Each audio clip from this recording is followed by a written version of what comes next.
Hi friends, இது போன வீடியோவோட தொடர்ச்சி. போன வீடியோவில் பிசுறு உள்சைடாக போகிற மாதிரி எப்படி டாட் பிடிச்சி பட்டி ஜாயின் பண்ணலான்னு பார்த்தோம். இந்த வீடியோவில் ஸ்லீவ் அட்டாச் பண்ணுறதுக்கு நம்ம தைச்சதை முன்பாகவும் பேக் சைடும் சரியாக இருக்கான்னு வச்சு பார்த்துக்கலாம். இது பட்டி ஜாயின் பண்ணும்போது நாம் சரியான அளவில் பட்டி ஜாயின் பண்ணியிருந்தால் மட்டும்தான் கட் பண்ண அளவில் கரெக்டான அளவில் இருக்கும். இல்லைன்னா ஒரு பாயிண்ட்டு 1/4 இன்ச்சுக்குள்ளதே எக்ஸ்ட்ராவாக வரணும். அதை தாண்டி எக்ஸ்ட்ராவாக நாம் கட் பண்ணோம்னா ஆம்கோல் சுற்றளவு பெருசாக போயிடும். பட்டி ஜாயின் பண்ணும்போது நம்ம கட் பண்ண அளவுக்கு ஜாயின் பண்ணணும். இப்போ ஒரு பாயிண்ட்டுக்குள்ளதே எக்ஸ்ட்ராவாக இருக்குது, அதை மட்டும் கட் பண்ணிக்கலாம்.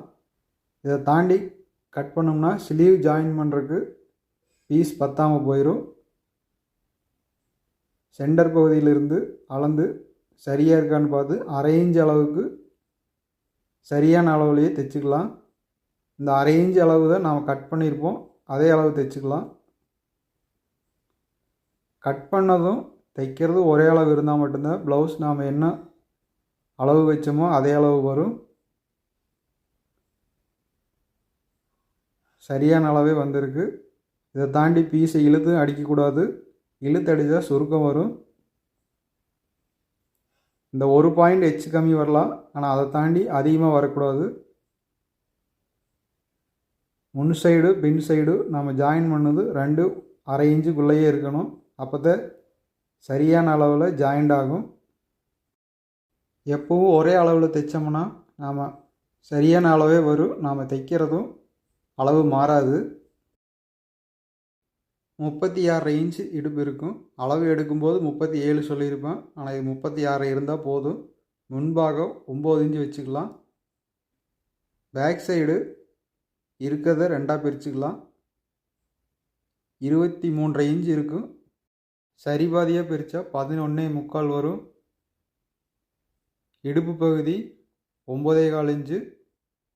பேக் சைடு டாட் பிடிக்க 1 இன்ச்சு 10.25 இன்ச்சு வச்சுக்கலாம். பேக் சைடு மார்க் பண்ணதும் ஃப்ரண்டில் மார்க் பண்ணதும் வச்சு இடுப்பு பகுதிக்கு தையல் அடிச்சுக்கலாம். இந்த 2 பீஸும் பேக் சைடு எப்பு நாம் வெட்டும்போது கிராஸ் பண்ணி கட் பண்ணல, அதனால கிராஸாக எக்ஸ்ட்ராவாக தான் இருக்கும்.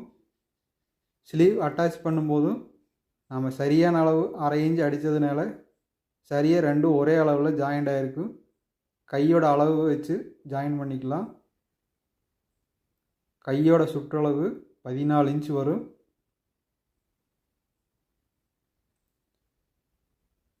இன்னொரு சைடுக்கும் அதே மாதிரி ஜாயின் பண்ணிக்கலாம். இந்த பீஸ் இழுத்து அடிக்க வேண்டியதே இல்லை, சரியான அளவு ஜாயிண்ட் ஆகிருக்கு. இதுபோல் ஜாயின் பண்ணால் எல்லா ஜாயிண்ட்டும் சரியான அளவில் ஜாயிண்ட் ஆகிருக்கு, எச்சு கம்மியாக இருக்காது. பேக் சைடு விட்ட 1 இன்ச்சை டாட் பிடிச்சிக்கலாம். இன்னொரு டாட்டும் 1 இன்ச் அளவுக்கு பிடிச்சிக்கலாம். இடுப்பு 36 இன்ச் இருக்கும், சரியாக 36 வந்துருச்சு. பேக் சைடு எக்ஸ்ட்ராவாக லூஸ் வேணால் பிரித்து விட்றதுக்கு 3 தையல் அடிச்சுக்கலாம். நாம் 1 இன்ச்சு எக்ஸ்ட்ரா விட்டாலே பேக் சைடு போதும். இதை விட எக்ஸ்ட்ராவாக விட்டோம்னா ப்ளவுஸ் உள் சைடே இழுத்த மாதிரி இருக்கும், ரொம்ப மொத்தமாகவும் இருக்கும். தேவைன்னா இன்னும் 1/2 இன்ச்சு வேணாலும் ஜாஸ்தி வச்சுக்கலாம். ப்ளவுஸ் நீட்டாக வந்துருச்சு. தைச்ச ப்ளவுஸு எல்லா இடத்துலையும் சரியான அளவு ஜாயிண்ட் ஆகிருக்கு, எச்சு கம்மியே இல்லை. ஸ்லீவ் இடுப்பு பகுதி பட்டி ஜாயிண்ட் ஆனதும் சரியாகவே இருக்குது. இதுபோல் நாம் கட் பண்ணதும் சரியான அளவில் தைச்சோம்னா சரியாக ஜாயிண்ட் ஆயிரும். எல்லா பாகும் எச்சு கம்மி வராது. நாம் எவ்வளோதான் கரெக்டாக தைச்சதுனாலும் இவ்வளோ நீட்டாக தைச்சிக்கிறோம், ஆனால் தைச்ச பின்னாடியும் குறைபாடுகள் வரும், அளவு மாறும். அது எதனால் அப்படிங்கிறத இதே வீடியோவில் பார்க்கலாம். தொடர்ச்சியாக பாருங்கள். இந்த ப்ளவுஸ் ஃபினிஷிங் ஆயிடுச்சு.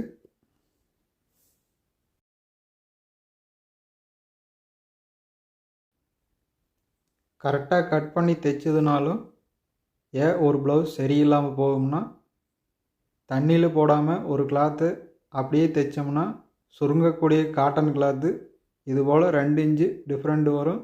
அதனால் நாம் தைச்ச ப்ளவுஸும் டைட்டாக போயிடும். எடுத்த அளவு கட் பண்ண அளவும் மாறி போயிடும். அதனால் கண்டிப்பாக தண்ணியில் போட்டு அயன் பண்ணி நாம் தைச்சோம்னா தான் நாம் தைச்ச அளவு சரியாக இருக்கும். இதை ஃபாலோ பண்ணோம்னாவே எல்லா ப்ளவுஸும் நாம் தைக்கிற அளவுக்கு 95% சரியாக வரும். இதுக்கு முன்னாடி பார்த்த ப்ளவுஸ் 37 இன்ச் இடுப்பு. இந்த ப்ளவுஸு 27.5 இன்ச் இடுப்பு. நாம் 7 இன்ச்சு வச்சு சைடு ஜாயின் பண்ணிக்கலாம். கடைசியாக அரை இன்ச்சு பத்தாமல் இருந்தால் அதை எப்படி குறைக்கலாங்கிறதையும் பார்க்கலாம். 1 இன்ச்சு அளவுக்கு இடுப்பு அளவு வச்சு ஜாயின் பண்ணிக்கலாம். சைட்லேயும் கரெக்டாக ஜாயிண்ட் ஆயிடுச்சு. பேக் சைடு டாட் பிடிச்சிக்கலாம்.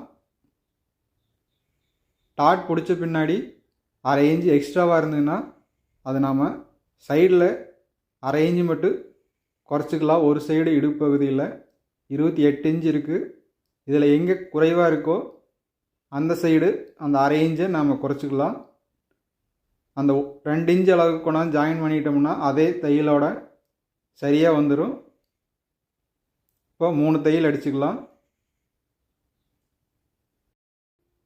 இந்த லைனிங் கிளாத்து தண்ணியில் போடல. இந்த கிளாத்து அதிகமாக சுருங்காது.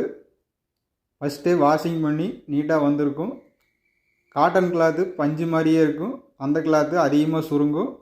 அகலம்தான் அதிகமாக குறையும். தண்ணியில் ஊற வைக்கும்போது சிங்கிள் கிளாத்தை எடுத்து ஊற வச்சோம்னா காய் போடும்போது துணி மேல் சைடு ரொம்ப இழுத்துட்டு வந்துடும். கிளாத்து 2 கிளாத்தை காய போடணும். நாம் அளவு எடுக்கும்போது எப்படி அளவு எடுத்தோமோ 2 கிளாத்தை அதே மாதிரி அப்படியே வச்சு அமுத்தி வச்சோம்னாவே போதும்.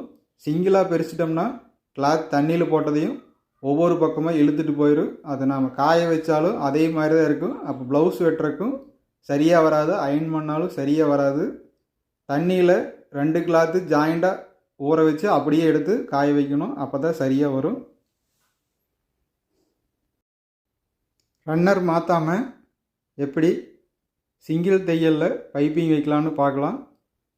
1 இன்ச்சு அளவுக்கு கிராஸ் பீஸ் வெட்டி 4 இன்ச்சுக்கு மடித்து தைச்சிக்கலாம்.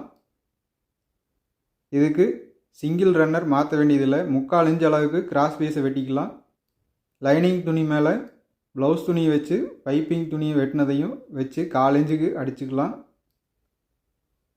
இப்போ த்ரெட்டு வச்சு உள் சைடு மடித்து பைப்பிங் ஓரத்துலேயே தையல் அடிச்சுக்கலாம். பிரிஞ்சு வராமல் ஒரு கட்டு கட்டிக்கலாம். இந்த மாதிரி வைக்கிறது ஈஸியாக இருக்கும்.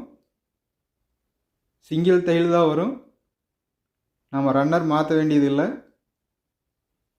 உள் சைடு லைனிங் கிளாத்தோடு சேர்த்து அந்த எக்ஸ்ட்ராவாக இருக்கிற அரை இன்ச்சு துணியை உள் சைடு ஒரு தையல் அடிச்சுக்கலாம்.